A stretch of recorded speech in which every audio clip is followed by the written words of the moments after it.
Bonsoir, bienvenue à votre émission Le Sabbat avec le révérend prophète Adonai Okul El Hara. Soyez édifiés par ce message.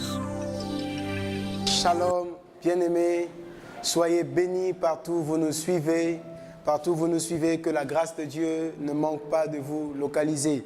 Nous sommes dans la joie et nous sommes dans notre émission Le Sabbat avec votre humble serviteur, le révérend prophète Adonai Okul El Hara. Nous sommes dans une joie énorme de ce que le dimanche passé, nous avons reçu la visite du frère Illich Edmet qui nous a vraiment bénis avec une adoration puissante à l'Éternel. Il nous a conduits dans la présence de Dieu. Nous bénissons le Seigneur pour cela. Que Dieu ne cesse aussi de lui bénir. Nous voulons aujourd'hui parler de la race de Zachée.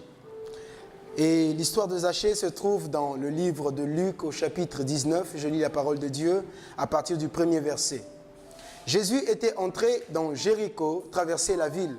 Et voici un homme riche appelé Zachée, chef des publicains, cherchait à voir qui était Jésus. Il ne pouvait y parvenir à cause de la foule, car il était de petite taille. Je peux m'arrêter là pour un instant. La Bible dit, voici un homme riche appelé Zachée, chef des publicains, cherchait à voir Jésus. Il y avait un homme dans la ville de Jéricho. Alors que Jésus entrait dans la ville, alors que Jésus traversait dans la ville, Jéricho n'était pas la destination de Jésus. Jésus traversait simplement la ville de Jéricho. Et là, il y avait un homme qui s'appelait Zachée. Zachée était le chef des collecteurs d'impôts. Zachée était un homme riche à cette époque. Zachée était un homme qui manquait de rien à cette époque. Zachée avait tout ce qu'il fallait. Zachée avait des moyens financiers. Zachée s'en sortait pas mal dans la vie. Mais un jour, quand Jésus est en train de traverser cette ville, Zachée va écouter, entendre parler d'un homme qui est en train de passer. Certainement, il a demandé, mais qui passe? On dit Jésus de Nazareth. Et Zachée se précipitait et cherchait à voir Jésus.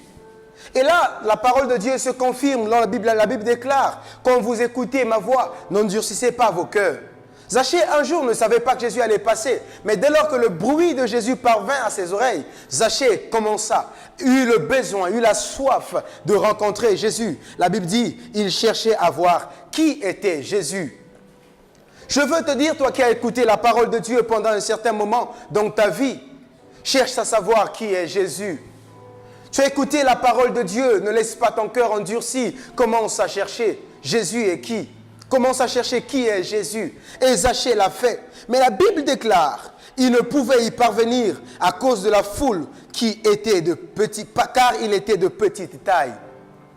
Nous avons très souvent besoin de regarder Jésus agir dans nos vies, de regarder Jésus s'afficher dans nos vies, alors que nous sommes dans l'incapacité, parce qu'il y a une foule qui nous empêche. Cette foule qui nous empêche de voir Jésus peut être le péché. Le péché est une foule qui peut nous empêcher à voir Jésus. Zachée était de petite taille. La dimension spirituelle de Zachée ne répondait pas à surmonter devant lui le péché et de voir Jésus. Certainement, toi qui es en train de m'écouter, tu te retrouves en petite taille aujourd'hui car tu ne peux voir Jésus à cause du péché qui t'accable. À cause de la mauvaise nature du péché qui t'accable et tu n'as pas la capacité de voir Jésus. Zachée aussi s'était trouvé coincé, il ne pouvait rien faire, il ne pouvait pas voir Jésus parce qu'il était de petite taille, sa dimension spirituelle ne permettait pas, sa vie spirituelle ne permettait pas. Zachée était un païen, Zachée n'avait pas connu Jésus. Il ne pouvait surmonter cela. Mais la Bible déclare, il courut en avant et monta sur un sycomore pour le voir, parce qu'il devait passer par là. Que Dieu soit loué pour sa parole. Zachée courut de toute vitesse. Il courut de toute vitesse, parce que dans le cœur de Zachée, il comprenait que c'était le temps de rencontrer Jésus et rien ne pouvait s'opposer. Dans le cœur de Zachée, il comprenait que c'était le temps de rencontrer cet homme qu'il a entendu parler depuis des temps. Il était temps de voir cet homme de Jésus. Il était temps. Et Zachée courut en toute vitesse. Toi qui es en train de me suivre, ce n'est plus le temps de demeurer dans ton ancienne nature, dans ta vieille nature. Viens vers Jésus. Jésus veut te voir. Viens vers Jésus. Jésus veut te voir. Cours en toute vitesse parce qu'il n'y a plus de temps. Cours en toute vitesse parce qu'il n'y a plus de temps. Demain serait peut-être trop tard. Tu as écouté la parole de Dieu aujourd'hui. Tu as écouté la parole du Seigneur aujourd'hui. Demain sera peut-être plus trop tard. Zachée a couru en toute vitesse pour voir le Messie, car il devait passer par là. Est-ce que de là où tu es, tu peux courir en toute vitesse? Laisser ton ancienne vie à côté, laisser tout ce qui est passé, courir en toute vitesse afin de rencontrer Jésus. Courir en toute vitesse parce que tu comprends que le temps n'est plus au jeu, le temps n'est plus à la distraction. Courir en toute vitesse parce que le temps est en train de passer. Le Fils de l'homme doit revenir. Est-ce que tu peux courir en toute vitesse et accepter Jésus de tout ton cœur, chercher à voir la gloire de Dieu se manifester dans ta vie? Zachée est monté sur un sycomore parce qu'il devait désormais changer sa dimension spirituelle. Autrefois, Zachée qui était court, ne pouvant voir Jésus. Cette fois-ci, Zachée va monter sur un sycomore. Question de dire, je monte avec le Seigneur. Les choses anciennes sont passées. Là, je rentre dans une nouvelle vie. Si hier la foule m'empêchait, le péché m'empêchait de voir Jésus, aujourd'hui je me décide de monter sur un sycomore. Je me décide aujourd'hui de monter sur un sycomore afin de voir celui qui peut sauver ma vie. Je me décide de monter sur un sycomore afin de voir celui qui est digne. Je décide de monter sur un sycomore. Laisser tout ce qui était du passé et voir le présent. Monter avec le présent car Jésus m'attend sur le sycomore. Tu es en train de me suivre, Jésus t'attend sur le sycomore. La foule t'empêchait, le péché t'empêchait de voir la main de Dieu, la gloire de Dieu. Oui, mais cette fois-ci, monte sur le sycomore. Change ta dimension spirituelle. Monte sur un sycomore. Que ta taille ne t'empêche de voir Jésus, car le sycomore existe. Concentre-toi sur la parole de Dieu. Change de niveau spirituel. Écoute la voix de Dieu et réponds à l'appel de Dieu. C'est là le changement. C'est là le changement. Et quand Zachée l'a fait, la Bible dit, lorsque Jésus fut arrivé à cet endroit même, il leva les yeux et lui dit, Zachée, hâte-toi de descendre, car il faut que je demeure aujourd'hui dans ta maison. Alléluia, gloire au Seigneur. Je veux dire à quelqu'un qui est prêt à monter sur un sycomore, Jésus dit, hâte-toi de descendre, car il doit habiter dans ta maison. Et la Bible déclare, ne savez-vous pas que votre corps est le temple du Saint-Esprit? Quand tu acceptes de recevoir Jésus, tu acceptes de répondre à l'appel de Jésus. Jésus fait de ton corps son temple, gloire au Seigneur. Jésus fait de ton corps son temple pour y habiter. Il dit, Zachée, hâte-toi de descendre. Et le reçut avec joie. Voyant cela, tous murmuraient et disaient, il est allé loger chez un homme pécheur. Zachée était pécheur et connu de tous qu'il était pécheur. Mais Jésus ne voyait pas Zachée comme un pécheur, mais Jésus voyait Zachée comme une personne qui est sur le point d'entrer dans le salut. Une personne qui est sur le chemin de la repentance. Les gens t'ont connu autrefois comme une personne qui a causé beaucoup de désordre dans son milieu. Mais ce n'est pas comme ça que Jésus te voit. Quand Dieu a regardé Gédéon, il dit vaillant héros. Jésus te voit différemment des hommes.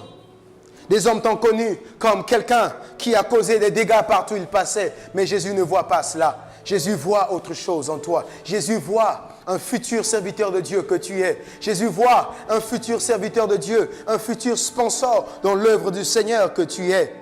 Et Zachée a reçu Jésus. Et la Bible déclare, Jésus dit, le salut est entré dans cette maison. Je suis en train de te dire, le salut de Dieu entre dans ta vie. Le salut de Dieu entre dans ton corps, entre dans ta personne, si tu acceptes Jésus-Christ comme Seigneur et Sauveur. Zachée avait toutes les possibilités de la terre, mais il y avait quelque chose qui manquait dans la vie de Zachée, Jésus. Et quand Zachée a reçu Jésus dans sa maison, nous pouvons voir la vie de Zachée se transformer. Nous pouvons voir la vie de Zachée changer de tournure, prendre une nouvelle tournure. Je veux te dire, Jésus veut que ta vie change. Jésus veut que ta vie change. C'est un appel à la repentance, à suivre Jésus. Là où tu es, commence à reconnaître que Jésus a besoin de toi et tu étais un pécheur. Mais Jésus veut te transformer. Jésus veut te transformer. Jésus veut te transformer. Jésus veut te transformer. Il veut aussi déclarer, comme il a déclaré dans la maison de Zachée, le salut est entré dans cette maison. Permets que le salut de Dieu entre dans ta maison. Prie avec moi. Seigneur Jésus, je te rends grâce de ce que tu as parlé à un cœur ce soir. Tu as parlé à un cœur et que tu souhaites que tous nous parvenions à la repentance et que tous les hommes soient capables de suivre Jésus de partout où ils sont. Nous nous sommes rendus que nous étions tellement courts que nous ne pouvons te voir parce que le péché nous a empêchés depuis des temps. Mais aujourd'hui, nous nous décidons de monter sur le sycomore, de nous laisser conduire par le Saint-Esprit, car le Saint-Esprit nous convainc du péché et du jugement. Béni sois-tu de ce que tu nous changes aujourd'hui et nous ne sommes plus les mêmes personnes. Béni sois-tu parce que tu es en train de nous transformer, car nous avons un rendez-vous spécial avec toi le jour du salut. Béni sois-tu, Seigneur. Béni sois-tu, Père. Au nom de Jésus, nous avons ainsi prié. Nous disons tous, Amen. Que Dieu vous bénisse richement. C'était votre frère, le révérend prophète Adonai Okul El Hara. Nous sommes dans la joie d'être avec vous et nous vous disons à un prochain numéro. Soyez bénis. Merci d'avoir suivi cette vidéo. Si elle vous a plu, n'oubliez pas de vous abonner et de partager pour sauver des vies à travers le monde.